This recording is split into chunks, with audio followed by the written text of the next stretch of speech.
Dr. Chang actually had a great idea, which is we'll do both kind of keynote presenters this morning, and then they'll both be here for questions before we take our break and then come back for VTS.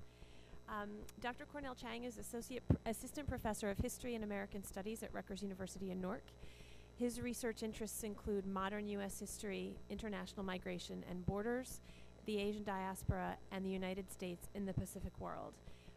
His book coming up out in publication in June of this year is called Pacific Connections, The Making of the U.S.-Canadian Borderlands. It examines how the region rose from frontier expansion, the globalizing forces of capital and empire, and the territorializing process of state formations in the late 19th and early 20th centuries. And he's also currently not on campus, so again, thank you for coming. He came down from Boston for the weekend. So never doubt Rutgers-Newark's commitment to Newark and the Newark Museum. Or my persistence on the phone, I guess, I'm not sure which. He's currently serving as a Warren Fellow at the Charles Warren Center for the Study of American History at Harvard for the 2011-2012 academic year. And he also is recently coming off a postdoctoral fellowship at Yale for 2 years at the Center for International Studies, Area Studies, Ethnicity, Race, and Migration. So thank you, Dr. Kornel Chang.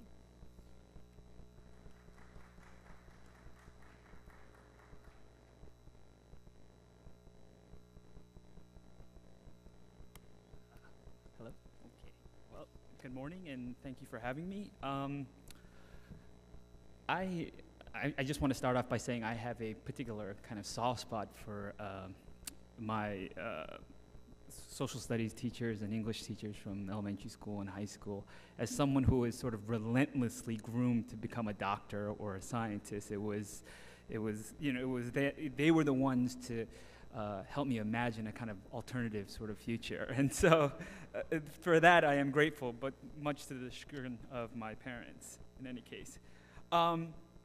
So I was sort of selected or been asked to speak on sort of immigration on the late 19th and early 20th centuries. And needless to say, immigration is a very, very big topic. So I won't pretend that I have anything sort of really sort of comprehensive to offer in the next 30 minutes or so. But I think what might be useful, especially for educators, is sort of thinking about, I thought what might be useful is sort of sketching out and focusing on two things that have sort of framed our understanding of immigration. First is sort of sketching the kind of sort of larger processes and forces that were at work in sort of propelling immigrants to the United States and away from the United States as well, which is not as well sort of documented. Secondly, I want to sort of look at how different immigrant groups were incorporated, always hierarchically, always unevenly into the nation, and in particular trying to understand how ideas about race, gender, class, and sexuality sort of shape this process. So I guess sort of maybe to put simply, I'm interested in sort of why and how immigrants came to the United States and how they were received, if you want to sort of two sort of short ways of thinking about it. So I will start off by, we can start off by looking at this graph. So there are two sort of broader trends to note about immigration in this period. I actually have far more data than I need, but the first thing is there is a tremendous growth in immigration. You know, the number of immigrants coming to the United States during the late 19th and early 20th century. So if you look at these two bars here from 1890 to about 1920, during these years there were more immigrants that came into the United States than all the immigrants that came to the United States before this period, right? So this was sort of a moment of great sort of immigrant influx, which sort of Dr. Snyder had sort of alluded to earlier, right? The second trend, broader trend that you can't see on this graph is there is a shift in the immigrants' countries of origin during this period, right? So during this period, most immigrants came from Northern and Western Europe, right? British, Irish, Scandinavian, and German immigrants, right? During this period, much of the immigrants came from Southern and Eastern Europe. Italians, Greeks, Poles, Russian Jews, and to a lesser extent from places in Asia and increasingly Mexico. and this shift would not go unnoticed, as we will see shortly.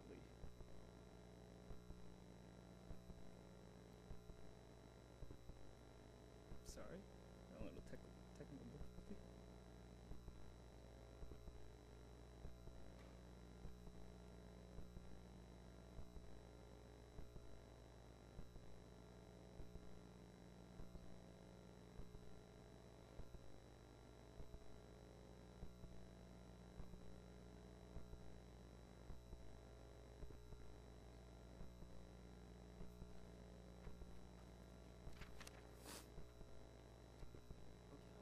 Oh, got it.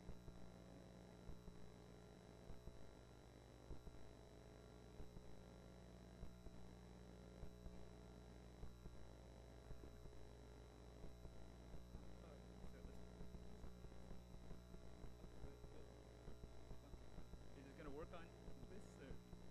Yeah, okay. Okay, so let me see if it works. Okay, yeah. It works. Okay, good. Sorry about that. So what brings them here? What are bringing these quote-unquote new immigrants to the United States, right? This sort of 15 million some immigrants to the United States during this period. And again, Dr. Snyder sort of alluded to some of these sort of larger forces, right? And if we can sort of boil it down to a few words, it's really sort of the spread of capitalist relations across the globe, right? And while it is sort of the same forces at work, the way in which capitalist forces are impacting different places vary across various regions of the world, right? So there is, on the one hand, a tremendous sort of industrial takeoff in the United States, which is concentrated primarily on the Atlantic seaboard, right? And because manufacturers are really dependent on economies of scale, they need to be close to transportation links and corridors, and to be close to concentrations of populations, right, which will serve to meet their sort of what seemed to be sort of an insatiable demand for labor at this time, right? And of course, industrial capitalism was rationalized in the factories, right? And so you had growing number of sort of unskilled as well as skilled labor that needed to be performed, right? And so immigrants ended up doing a bulk of this work. In fact, by 1910, more than half of all factory workers and those working in mines were immigrants. Right? So you have those forces working on this side of the Atlantic. On the other side of the Atlantic, you have the same kinds of forces at work, which is increasingly pushing people off their lands, right? So there is a shift from subsistence farming to commercial farming at this time, right? And this is, again, a kind of product of capitalism, global capitalism, right? Mechanization, the need to consolidate agriculture and to sell food exports and so forth, right? And so what happens here is, as they're increasingly being pushed off their land, they too are going into their cities before they end up sort of migrating abroad, right? So typically, the migration process is more than a one-step process. I mean, I think there's this sort of notion that it's a one-way journey from the farm or the countryside to a city in the United States, and that was almost never the case, in fact, right? It was usually a multi-step process, and it was typically not in one direction. Typically, these migrations tended to be circular at this time. Again, I think pushing against sort of some of our conventional wisdom about sort of immigration. Most immigrants planned to return home, and a lot of them did. These numbers, again, are a bit spotty, and they vary across different people groups. But we know, for example, that immigrants from southern Italy, for example, returned at a rate of higher than 50%, meaning more than 1 of 2 immigrants actually went back to Italy, right? These numbers were slightly lower in other cases. But what's interesting to note about this was a particular kind of strategy on the part of immigrants. What they were trying to do was they were going to go abroad, make some money as a way to support their quote-unquote traditional life back at home, right? So it was sort of their way of trying to sort of manage and sort of deal with the forces wrought by global capitalism, right? And obviously not all immigrants succeeded in that regard, right? These are sort of garment workers at the Triangle Shirt Waist Company, which again Dr. Snyder alluded to, which was located really, I guess, right across the street from Washington Square Park, I think. Yeah. At any rate, what you'll see is a lot of women working here, and among the first numbers I showed you of the 15 million between sort of 1890 to 1914, something between 30 and 40% of them were women, right? And increasing number of them started finding jobs. And one of the biggest industries in sort of in attracting their labor were the garment industry.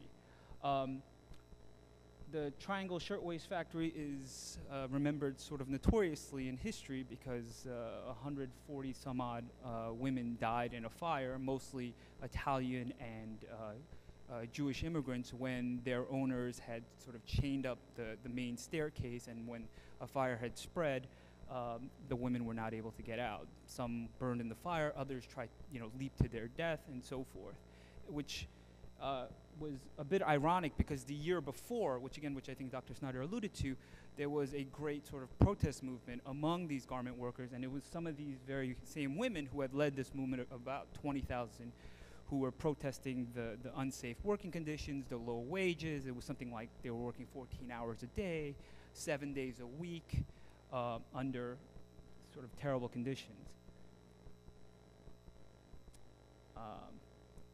So the other side of industrialization was, actually before I get to that, there's just a couple of sort of notes. So the first thing I talked about was sort of pushing against sort of conventional wisdom, was this idea that migration was rarely a one-way process, right, from countryside to the city. The other thing that about the last 30 years of scholarship has revealed is that most immigrants, most people who immigrated were not from the poorest stratas of their country, right? These people tended to be from the lower middle and middle sort of stratas of their societies. These were people who had the means to come over. The very poorest people just didn't have the means, right, to buy a steamship ticket and whatnot.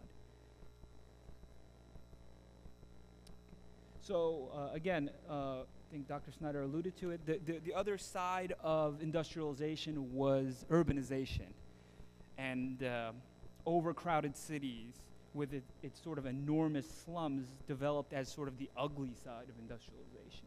Right? Overcrowded tenements on the Lower East Side, and in many ways, sort of the dirty and immoral immigrants and the ghettos that they lived in became symbols of what was sort of ailing America at this time. Right? You can see some of these pictures here. Go back here.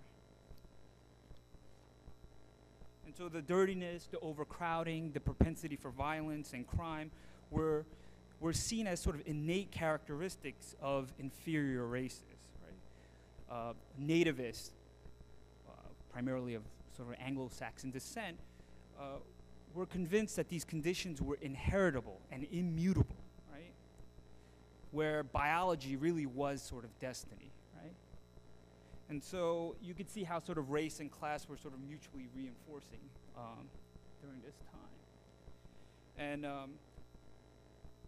this fear ended up it spawned a sort of an explosion in race science.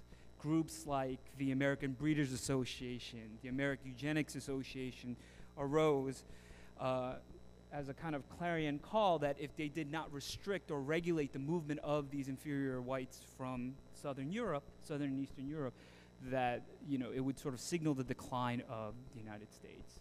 And these were some of the sort of scientific evidence that was sort of mobilized to make this case. And so if you look at this picture, you can see that you have the pure Nordic. So this is propensity for murder and assault, right?